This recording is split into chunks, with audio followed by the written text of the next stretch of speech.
New Zealand. Give it up for the very, very funny Kitty, ladies and gentlemen. Kitty, come to the stage right now. Let her know.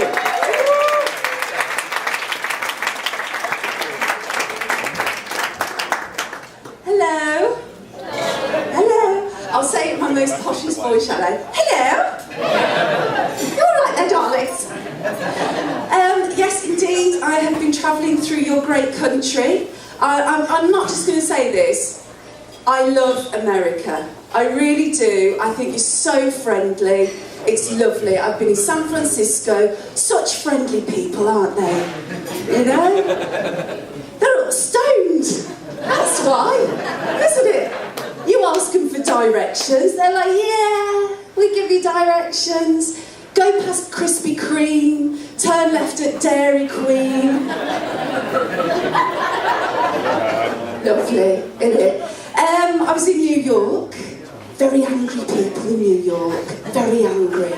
All the guys were sort of like going, we're bitches. They won't date us. We don't have any money. They won't date us. I was like, love, you don't have a welfare state.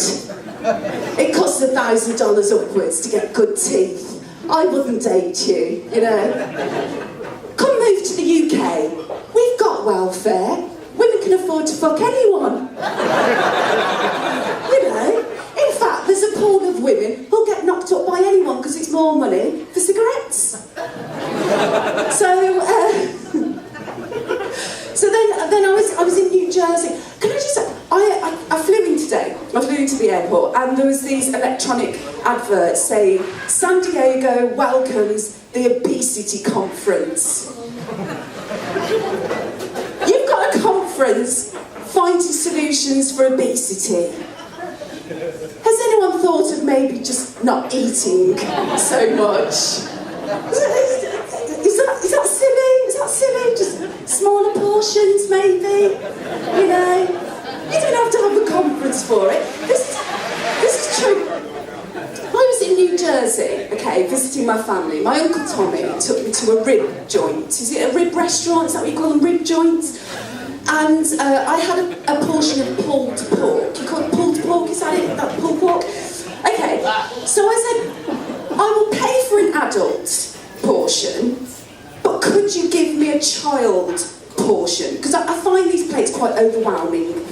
I'll be truthful.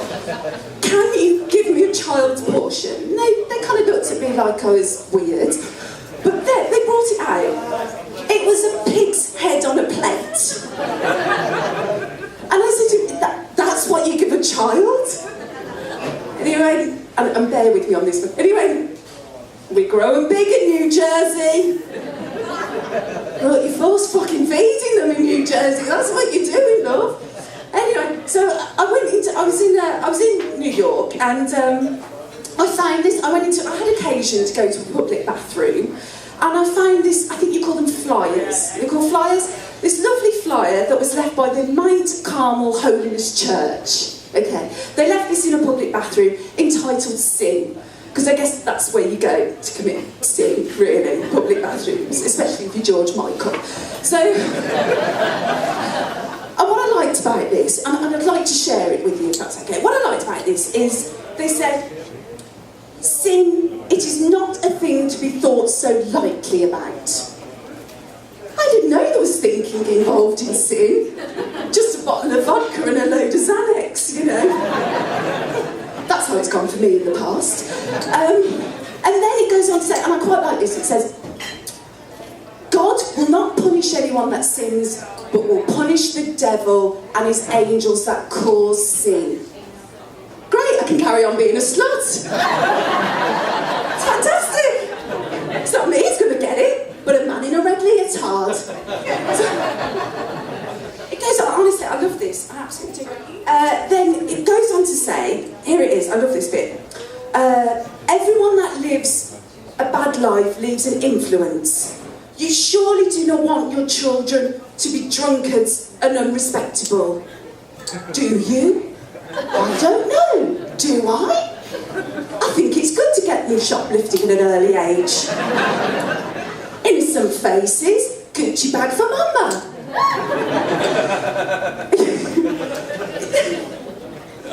It then goes on, and I'll I'll leave it with the leaflet with this one. If we try to enter heaven's holy gate with sin in our heart, we will be cast away with the goats. I quite like goats. They're quite friendly, they are. You know, why not tarantulas? Or piranhas? Or other things that cause harm? Goats, they might just, you know, nibble on a straw hat that was casually left on the farm. That's my list. So my travels to America, the other thing that was, I went to Las Vegas. Oh yeah. Love Las Vegas. I loved it. If I hadn't given up drinking, it would have been even better. You know? So I went to Las Vegas and they had these posters that said, you can have guns on trial. Oh, that was brilliant. Well, what do? You get the gun, you go and shoot someone, they don't die, they're just on life support machine. And you go back and say, can I have my money back? That fucker didn't die. That's what you do. Brilliant. So that was my trip so far. But I think it would have been better if I had not given up drinking, you know, because there would have been more sex involved. I have to say, because that's how the British mate. It's true. If it wasn't for binge drinking, we'd be an extinct species, honestly. We would. You think I'm kidding? I'm not. This is how a British couple get together. It starts with a girl. She goes out, she has nothing to eat. She drinks 2 bottles of wine. She loses her bag, her friends, her mobile phone. She heads to the bar. There's a man there. He's got his own teeth. They go home together. They have sex that neither of them will remember. Next morning, she feels a bit of a slut.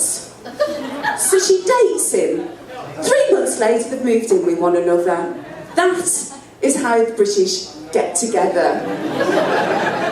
Lovely, isn't it?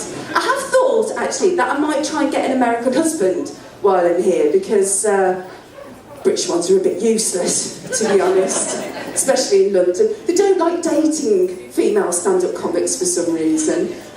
They think if you have a row, you'll get up on stage and make fun of their cocks. Which I have. So, you know. Anyway, my lovelies, I've got to go. I will leave you with one bit of advice that was given to me. Never, ever trust a man with a moustache. That's what Burt Reynolds told me, then he nipped my car and raped my dog. So I'm going to leave you and put you in the capable hands of a lovely man called Scott Bowman, who has a TV show, woo, coming out in fall. Ladies line up, you never know. So here's Scott Bowman, take care.